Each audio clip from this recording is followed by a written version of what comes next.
start recording now. Only 10 minutes late rather than the entire lecture late. All right, so we're recording now. Again, to people watching the recording, sorry I forgot, but it's better than last week where I didn't do anything. So this is the palette, and you can set the palette to what you want. So if I made the palette black, oops, gray, white, then the new palette is now the words black, gray, white. And what that means is that when I assign a color, I can either assign a number or the actual word or a hex code. So if I assign a hex code, it uses that hex code. If I assign a word, and there's a big long list of colors, you can find these a lot of places on the internet, but like this color is dark magenta. This is deep sky blue 3. There are about 600 options, I think. COLRS. Yeah, if you type the word, a function called colors, 657 different named colors that will work. So like wheat 3 and whites, it's like you're at a paint store, right? Only if the paint stores don't name things, they don't number things. Like paint store doesn't have wheat 1, wheat 2, wheat 3, and wheat 4. So all of those work as colors. But if you just pass a number, it takes that number from the palette. So that tends to be how I like to do things. So what I used to always do in my code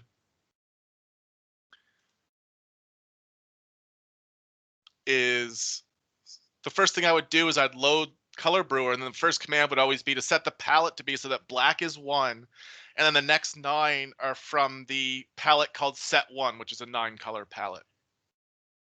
You don't have to do that anymore because I think these the 8 colors in this are fine. I think they are. You won't embarrass yourself with those 8 colors, and I think they're actually pretty close to what the set1 palette is. But if you take a look, I link out later to the R Color Brewer library, and there are a lot of different palettes that are worthwhile. Particularly some of the gradient ones, like if you need a red-blue gradient or I can't remember, yellow-orange gradient, or the one I like a lot is paired, which I'll show you in the box plotting. So the first actual function we're going to talk about is called plot. And this is the line plot function. Now this is one of those functions that can be a little tricky. So plot takes either 1 or 2 vectors and plots them. But plot is one of those functions that can actually leverage object orientation. So if I create an object, like when I build a linear regression model in R, it creates an object of class LM. So we've talked, most of the classes we've talked about for things have been like matrix, list, data frame, vector, string character. Like there are a lot of different classes. Functions can create custom classes, and then you can call plot functions on those. So if I try and plot an LM object, an object produced by a regression, it doesn't call the function plot. I type plot, it calls a function called plot.lm, which is a different function. So plot doesn't always work like this, but this is the way you use it most of the time. This is the way you use it if you're not using a custom object. So simply put, you plot X versus Y. Oops. Here.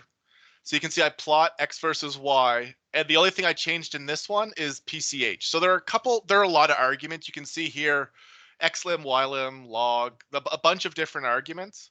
The ones that I think are most interesting, type changes the type of plot you're producing. So whether it's a dot plot, a line plot, or a combination. The options are P for point, L for line, B for both, and O for overplotted. In the next figure, I'll show you the difference between them.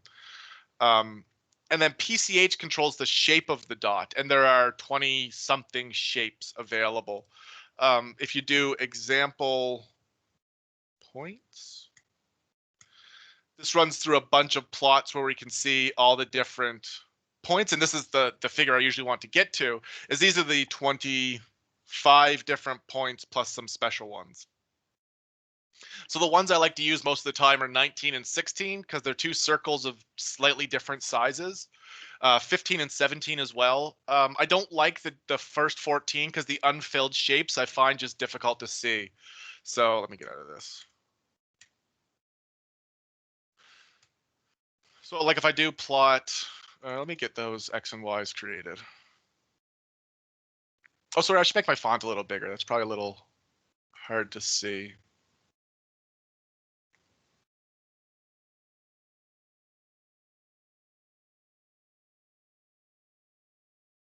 There we go. That's X, Y. So if I plot X, Y just like that, it works, but it gives you unfilled dots. I don't like what they've done with the plotting. Sorry. Um, I just find that really hard to see as a default. There are advantages. Well, when we see later, particularly when you're plotting like Framingham data, which has 4,000 observations, yeah, maybe unfilled dots are better because filled dots just gets too crowded. But in general, I prefer either PCH equals 16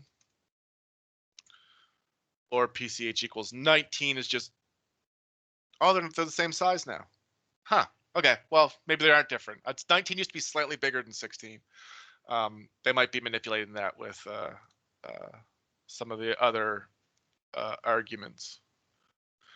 So COL controls the color, and as I said, you can either assign a number, which gives it the number from that palette. So 1 is black, 2 is blue, 3 is red, or 2 is red, 3 is blue. Those are the ones I use the most.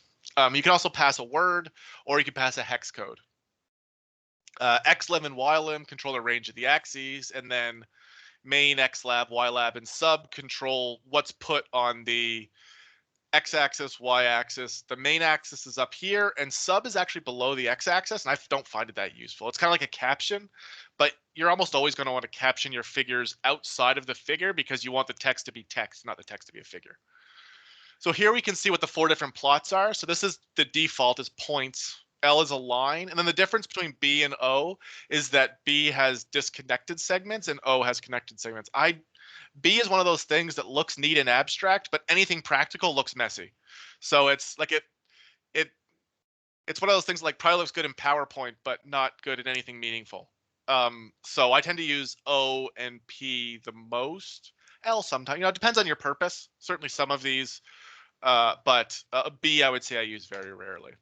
So you can see some of the things I'm doing here. I'm setting the main and setting the color for each of these. So this is the first color is black, second is red, third is blue, fourth is green. Now the other thing I've done here is this par argument. And par stands for, I think it stands for parameter, and controls a lot of the plotting parameters. So you can see that when we do par, what we're doing is we're not controlling the plot, we're controlling the plotting space. So we're controlling the canvas, and plotting is very much a canvas where you're working with a canvas that you control the parameters of, then drawing on it based on the rules you've assigned to it. So some of the arguments I use the most often. So MF row sets the number of rows and number of columns of your plot. So when I set MF row equals 2, 2, what that's saying is I want to turn the plotting space into a space with 2 rows and 2 columns, so 4 total plots. And it fills them row-wise, so it goes 1, 2, 3, 4. That's a really easy way to get multiple plots on a single figure. All the languages have ways to do that, but it's really useful, particularly if you're working with journals that have figure limits. You can lie and say try and convince them that this is one figure because it's one image. And yeah, use that one a lot. The other one I use a lot is mar. So mar sets the margins of the plot. So you can see, and what's the best way to demonstrate this? I think with the PDF. Yes, okay. So this is a figure I have a little later in the slide. But one thing you'll notice is that the boxes don't reach the edges of the screen, right? There's space up here, there's space down here, there's space on either side as well. And those are set by the margin. So the default values are 5, 3, 3, 1. But you can see that sometimes you want to change that, because if I don't have a main title, 3 spaces at the top is probably too much. So I often find myself either making it 5, 3, 1, 1. Because if I do that, I can get a figure margin that is smaller at the top, so there's more plotting space. So I can actually show you that here. Image saving. So if I do par 5, 3, 1, 1, and run that. That's changed my PDF now so that I have, it just fills more of the space. And that's, you know, you want to use as much space as you can, particularly when you're working with journals that have column-based figures. Like if the journal's going to put your figure, either the publication's going to put your figure in half a page width, you want to fill like this tiny little bit of white space right here. Like the space between the 300 and the side might be too much for you because the journal might pad it with their own. So MAR is something you use a lot to manipulate the edges of your figures.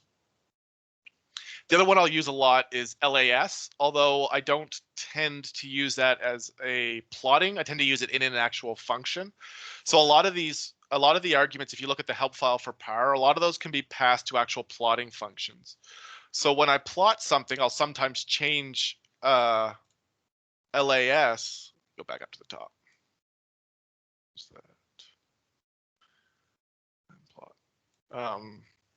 So we can see that the default LAS is 0, which makes all the axis labels perpendicular to the axis. So you can see that the 2s are perpendicular, or I guess that's parallel. They're all parallel to the axis, right? So these are they're written along the axis. If I set LAS to 1, that changes. So LAS 1 means they're all horizontal. 2 means they're all vertical.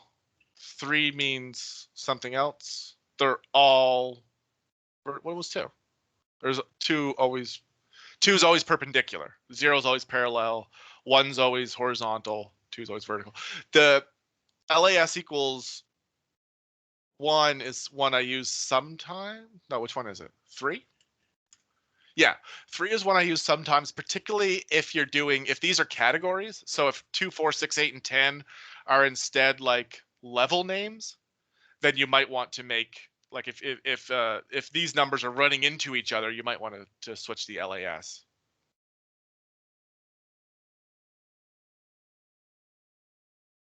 So the other thing we can do with these plots is we can pass some of these arguments as vectors. So they're not just individual values, but they're actual meaningful.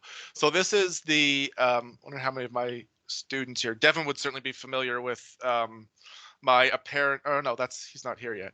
Natalie would be familiar with my apparent obsession with the gasoline efficiency of cars from 1974. It's a data set built into R. So if you just type MT cars without loading anything, you get a small data set.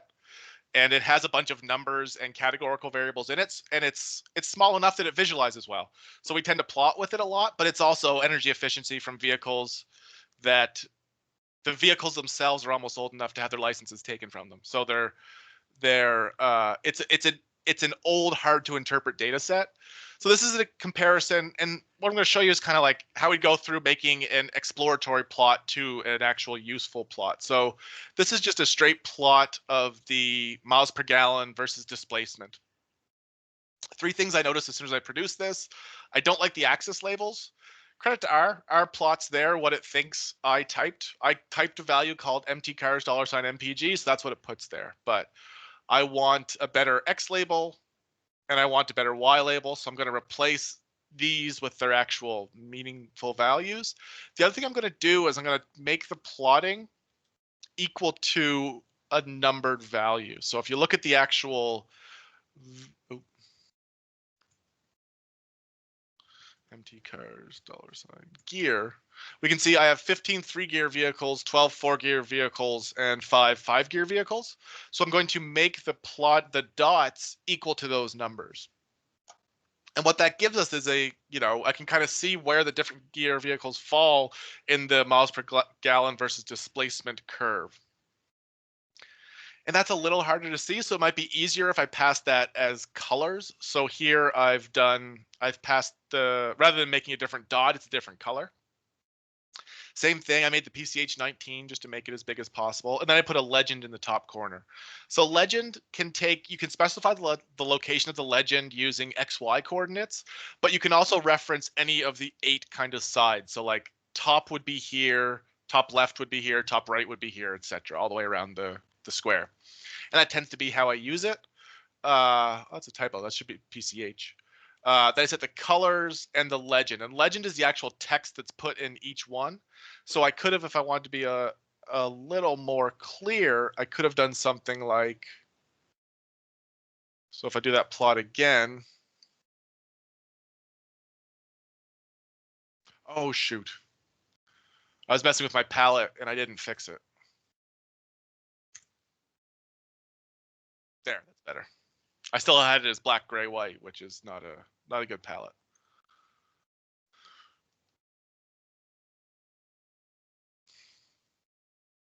If I do legend equals, so I really just pass 3 strings here. 3 gears, 4 gears, 5 gears. That puts that in the top corner, and if I want to be a little more efficient, I could just do that with a paste. Legend equals paste 3 to 5 gears. So paste is something that sticks two characters together, and if one of them is a vector, it'll pass the second one to all the levels of the first one. So I can quickly combine 3 to 5 with the word gears. If you use the command paste, it puts a space between everything you paste. If you use the command paste 0, it doesn't put a space in. So if I do that, just puts that in the top corner. So a little better than what we had before. So moving on to histograms and bar plots for continuous and categorical variables. So the big difference that R is going to take is histograms are binned distributions of a continuous variable. Bar plots are like a visualization of a table. So for a bar plot, you have to create the table first, and then it will create the visualization. So histogram, you can see it as well has a bunch of arguments. So I find I use very few of them. Frequency and probability, I can change whether the y-axis is a count or it's a density, a probability. So, different people have different opinions on what that should be. I tend to like counts because it communicates the sample size, but to each their own. There's not a right answer. The other argument is breaks. So you can control how your data is split up. You can either pass it a vector of like break at these numbers, or the name of an algorithm. Now, the default algorithm is called Sturge's. I don't know how it works. I assume it's right, and I never change it. I manipulate this number very rarely because it almost always ends up uglier than you think. The Sturge's algorithm is designed to make nice figures. If you try to do it yourself, you get something like this, which looks like a graphical error. And that's because I told it to break at the BMI categories, right? 0 to 18, 18 to 25, 25 to 30, 30 to a number higher than the max number. But then I get bars that are big and fat, and it doesn't make sense. If this is what you really want is a bar plot, which I'll do a little later. So I don't manipulate breaks, once or twice ever. It's just not something we do that often. So histograms are pretty straightforward. This one I set my color, set my X label, set my main label. The only other argument I want to show you here is the argument box. So the default you can see in R is open figures, right? There's a little gap here, and then there's no closing. If you type the command box, it draws a box around the plotting space, which some people prefer. I'm split. I would say most of the time I prefer the open one, just because that's what I've gotten used to from using R for so long. But it's if you want a box, it's possible like that. The only other argument I'll show you are XAXX, this and this. I don't want to try and say that again.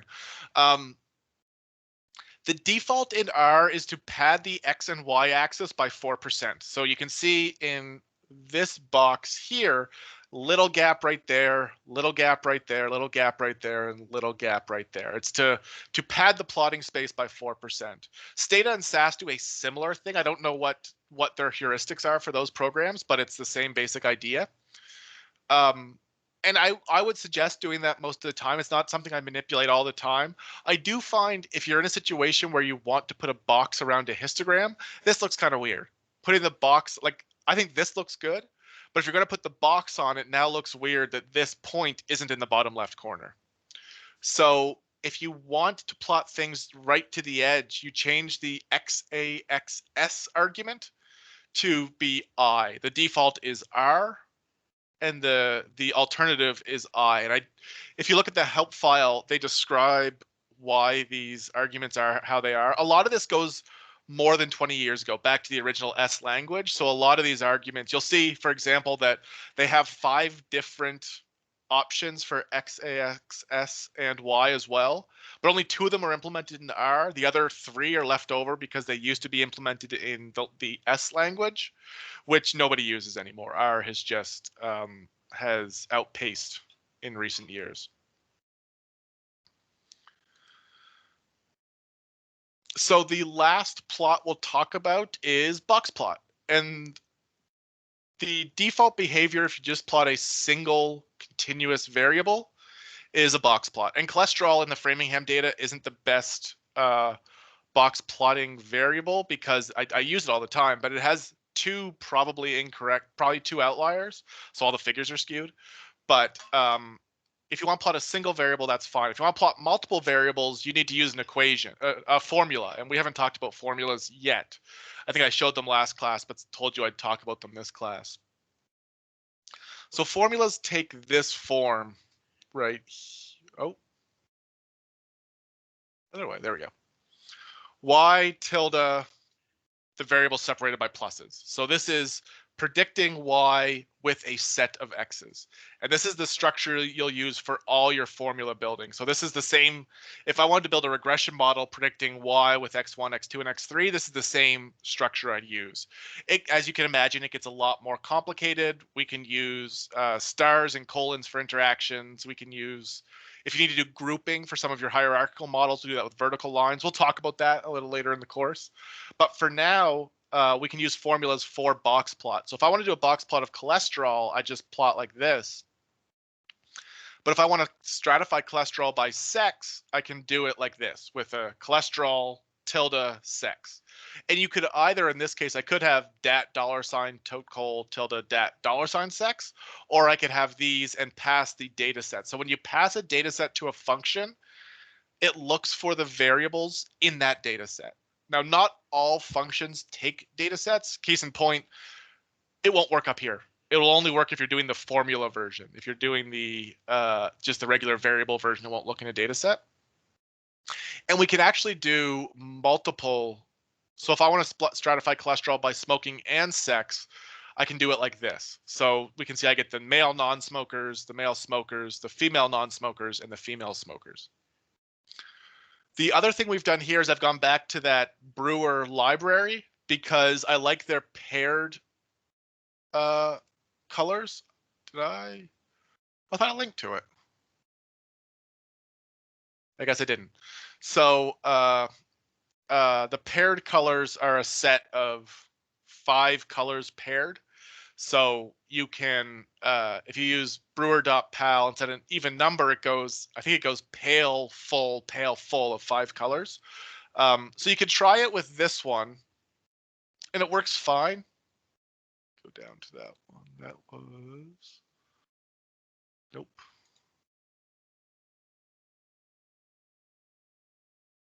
So if I try this one, this works fine, but I don't like the blue and green. I prefer the blue and red. And if you look up the help file, the paireds go blue, green, red, yellow. I don't know what the 4th one is. So what I did instead was I took the 6. So I took the 6 paired colors and I just took the first 2 and the last 2. So 1, 2, 5, and 6, because I don't want 3 and 4. I don't want the green. I want the blue and the red. So if I do this and then do the box plot, that gives me the blue and the red pairings I want. I could also, if I knew exactly what colors I wanted, I could do that myself. I wanted to show you how you could use the palettes. And the other thing I'm going to do is, as I said, there are these 2 outliers that kind of squish the box plots too much. So I can manually control the Y limit. So if I set Y limit to be cut off at the top at 450, I'll keep the bottom at 100. That just squishes things, and we lose a couple observations, and it's up to you. Like R doesn't draw points up here or anything. It doesn't indicate there's something off the figure, but I know it's there, and I wanted a little more space to explore. So I think it's a good time to do our breakout. So you have the Framingham data, and I've included 6 increasingly complex plots that I want you to try and recreate in your small groups. So I'll send you to your breakout rooms, and then how many people do we have? 15. I'll do 3 of 5. I'll do 3 breakout rooms.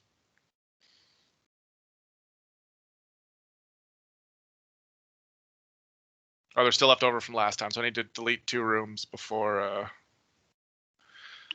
I send you to them.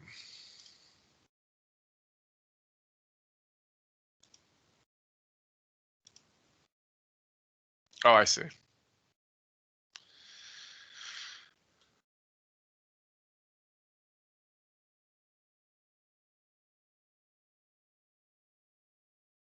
All right, so you should go now.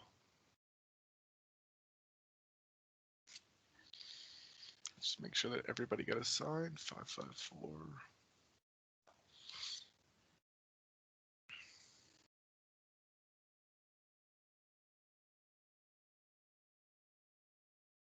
Oh, some people are disappearing. Room 2 is first one open. They're all open now, and I'm by myself. All right, if you're watching the recording, I don't see a great option to pause recording, so you're just gonna have to sit here with nobody, and yeah.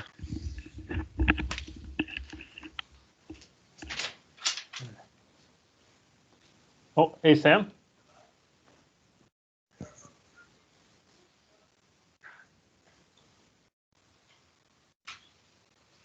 Oh. Hey. Sorry, I think I got, I don't know if I got kicked out or something. I clicked join. Oh, there, join room. You signed to, there we go, okay.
Oh.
People are coming back slowly.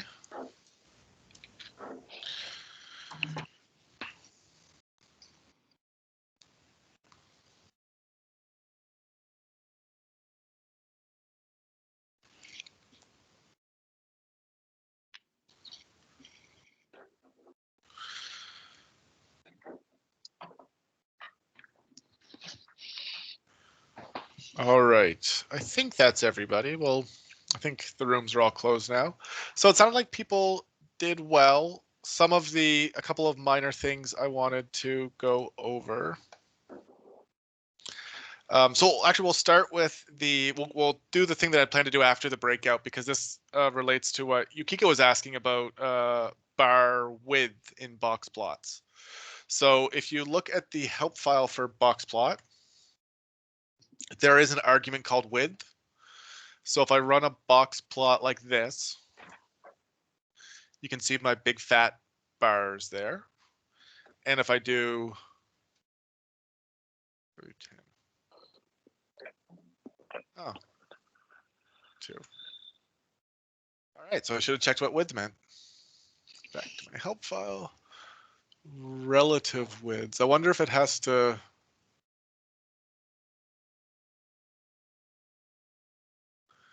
So this is a good chance for you to see how I manage the help files because I checked width. I thought I knew what it meant. It didn't work.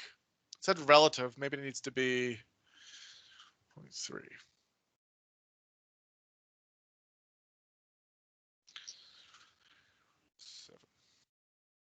Yeah, okay. So it's relative width. It has to be a proportion that adds up to 1. So the might be another option to. Oh, neat. Learn something every day. So we can actually do var width equals true. This is not a great example for that because the sexes are so evenly distributed in this data set. And that's not the variable for diabetes. There we go. That's what I was trying to do. So var width will make the width of the box plot proportional to the sample size. Strictly speaking, it is var width says proportional to the square root of the number of observations in the group. So yeah, might be something worthwhile. But in general, you're going to control the presentation of your figure by I want to change that stuff I just did because I don't want this code to be broken. You're going to control the presentation of your data by by how it's saved. So there are a couple different ways to save your images. So one way using the built-in tools is, where'd that plot go? If you go to the export function, you can do save as image, save as PDF, or copy to clipboard. For all of them, let's say we do save as image, it pops up this window and click update preview, it shows it in the figure. And now you can control a little bit. So if I want this to be a square image, which make it 500 by 500 and click update preview, it'll show me what it's going to be before I save it. That's not a bad way to do it. I can change the file name, the directory, things like that. I don't tend to like that, partially because you'll see I do everything I can to avoid using my mouse. It's just not a device I use often when I'm programming. Also because that's not as reproducible. And any figure that you care enough about the size and the DPI is a figure you're going to have to create more than once because the journal reviewer will come back and say your grayscale isn't correct, or you want it in grayscale, or this journal doesn't want it in grayscale. So I tend to use the actual commands. So there are a family of commands that I believe there are commands for every figure type I've seen. So PDF and PNG are obviously the two you'll use most often. PDF being the highest quality, PNG being the most efficient. But I'm pretty sure there's a JPEG argument. Yep. So there's a JPEG, there's a BMP if you want to create images for your GeoCities page in 1998. There's a TIFF argument. TIFF is one you actually might use because TIFF is surprisingly high quality and there are some journals that require it. The other one you might run into is some journals. Oh,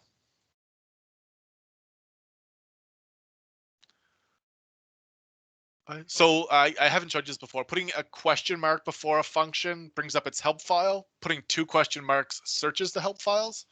I thought there was a command called EPS. There's a way to create EPS files as well. I don't tend to like encapsulated PostScript files because no, there isn't. I know there is because I used to have live functions that created them by accident. I don't like EPS files because the viewers, like, you don't have, the nice thing about PDF is that they're super high quality, and I know you all have PDF readers on your computer. You don't necessarily have EPS files, but some journals might prefer EPS files, so you can create those as well. So the idea with PDF is that when you run this command, what that does is that changes the default device we're plotting to. So the default plotting device is your output screen. I don't know what the name of it, viewer maybe, or when I run this command, what I have now when I run this plot, nothing appears in my plotting window. And that's because I'm not plotting to R, I'm plotting to a PDF. So I created 3 plots here. And then when I run dev.off, that kills the device I'm plotting to. In this case, this is the name. I think this is the name of the driver that it was using to create the PDF. Doesn't matter, really. Dev.off is also useful sometimes to kill the existing plotting window. So some of you notice that. So if I run this command, that produces my 4 plots. But then if I run this command, it creates it in the top left because I changed my plotting device to be a 2x2 window. I don't want it to be a 2x2 window. So I could change it. I could go par mf row equals 1 1, so change it back to a space with 1 row and 1 column. But I find more than often than not, if you type dev.off, it'll kill whatever plotting device you're using, and if it's a default one, it's the default one. And then when I run a new bar plot, if nothing was initiated, it initiates it with default values. The other option is the little broom. If you click the little broom, I'm pretty sure that does the exact same thing, which is to run dev.off.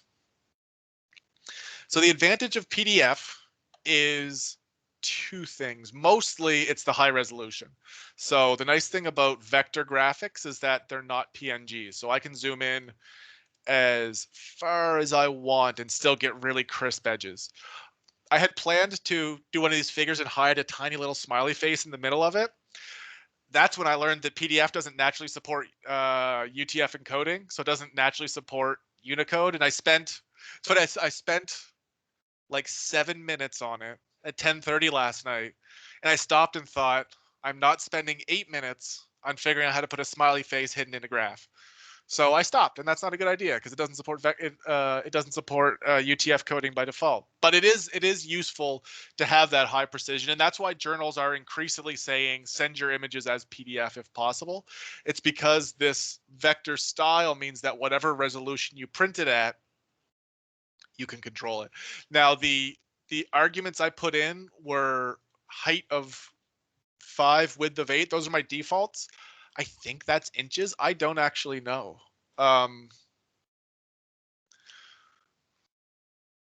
So if we go properties,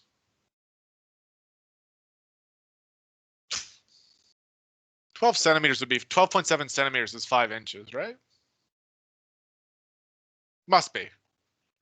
Yeah. So the default, if you don't tell it, is inches. But if I were to change this to be 12 centimeters and 20 centimeters, I think this will work.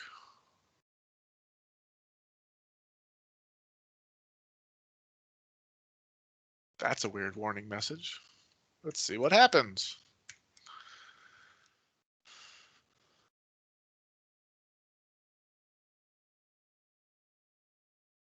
File.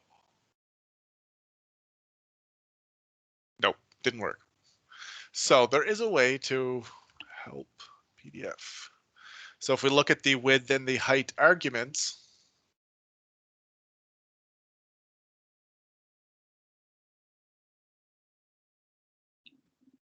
in inches. Oh, does it only take inches?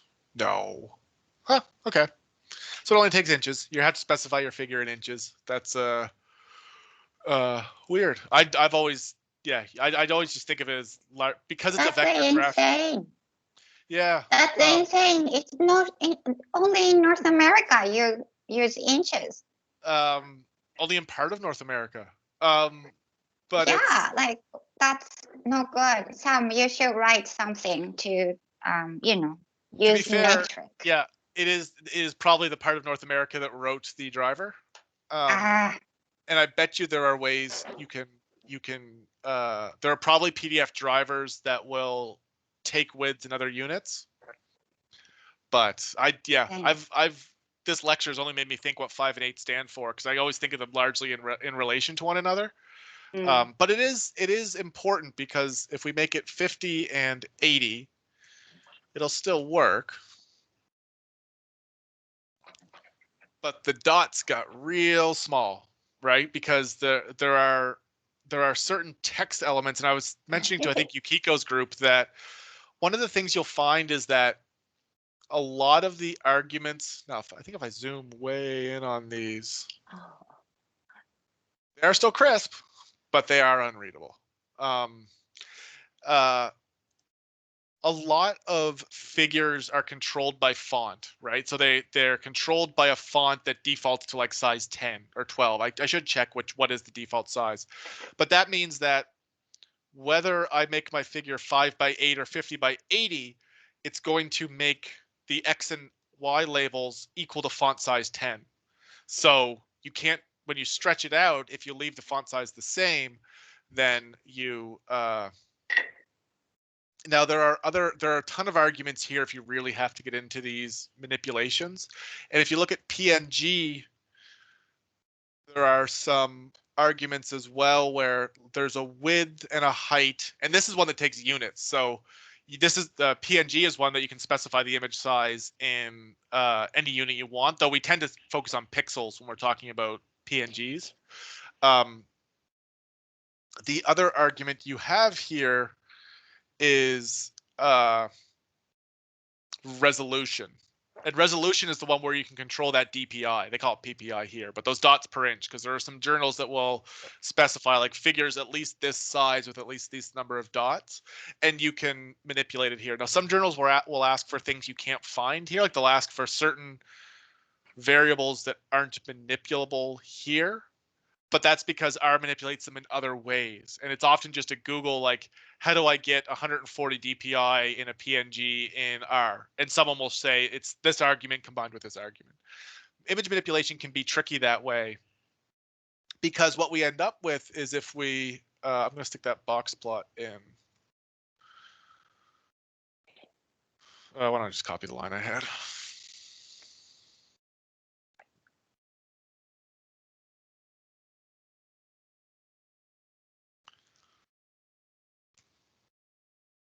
So we go to our PDF. Yeah, so the other thing you'll see is that I'm able to write to this PDF without having to reload every time. That is specifically an attribute of a PDF reader called Sumatra PDF. And I would recommend it as a lightweight PDF reader on your computer. I use it for most of my PDFs.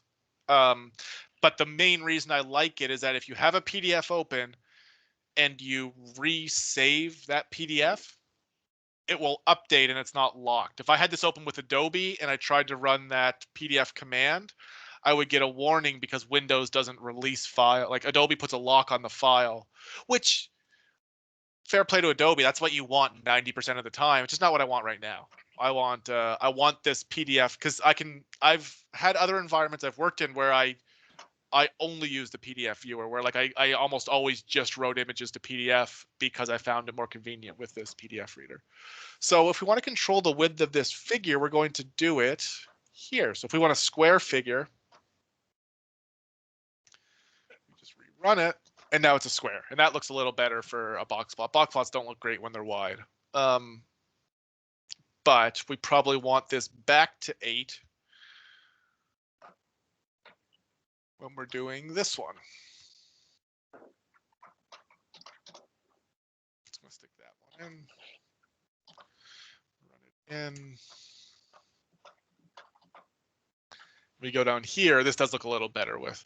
Now there might be ways, I've never looked into ways to changing the width per page. I think if I had images I wanted as different sizes, I would probably do them as different PDF documents. But there might be arguments you can send to the console to manipulate those. The only other thing I wanted to mention was a problem a couple people ran into, and I think all the groups ran into this, but I might have answered it different ways, is, well, that was no fun. I need to highlight this, is the plus sign. And a number of you got stuck in these plus loops where nothing was happening. So when you see a plus there, what it means that you're in the middle of a function, either a function or an argument or a quote, and R is waiting for you to end it. And you almost never know what the open bracket was that caused this to happen. But if you put a bunch of closed, any of the square, round, or curly brackets, it will break the program. So if you find yourself with that plus, just run that, and then you'll get this kind of error. And the nice thing is that the initiating error in unexpected something in, the place that it says it's in is where tends to be, I shouldn't say is, 'cause errors are a nightmare.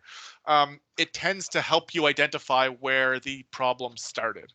So when you kill it, it tells you the error started in this line, and that lets you go back and figure out where your initial mistake was. Yeah, so that's it for brackets. The only other thing was this whole mess of stuff I have at the bottom, because I didn't realize that looks like an interaction effect. I was messing with the colors on this plot, and I thought the epidemiologist might think there's something weird here where the effect of gender is different between smokers and non-smokers. So I thought, why don't I just show you the code? So we run LM runs our regression model, and that produces a regression model, and nothing happens. That's one of the things about R. It doesn't produce any output. We would have to look at it. So next thing I'm going to do is run a function called ANOVA, capital ANOVA, and we see I have a significant interaction. So there is a significant interaction, which is not surprising given what we saw here. So because it's a significant interaction, we know we're kind of into a complicated space in terms of interpretation, right? Interpreting interaction effects it's a challenge to teach, challenge to understand. I find that marginal plots are the best, and this is a place where I do think Stata has better libraries than R. But what I'm going to do is I'm going to run this function called prediction on this model at all the levels of sex and smoking, and tell it to calculate the confidence intervals or the standard errors. So I get my summaries. So male non-smokers have a cholesterol of 231, female non-smokers are 243, male smokers are 234, female smokers are 234, and I have confidence intervals for all of those. So that's pretty good. What would be better is a visualization. And here's where it just goes off the rails. So what I want is when I run summary of pred, I want that data set.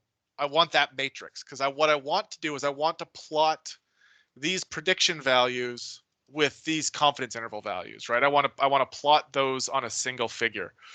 So first thing I do is I take that summary object and I run it through I just say, convert it to a data frame, and that works. This next line is, I was thinking last night, I think I've been programming for 20 years, and I don't know there's anything more satisfying than a regular expression that works.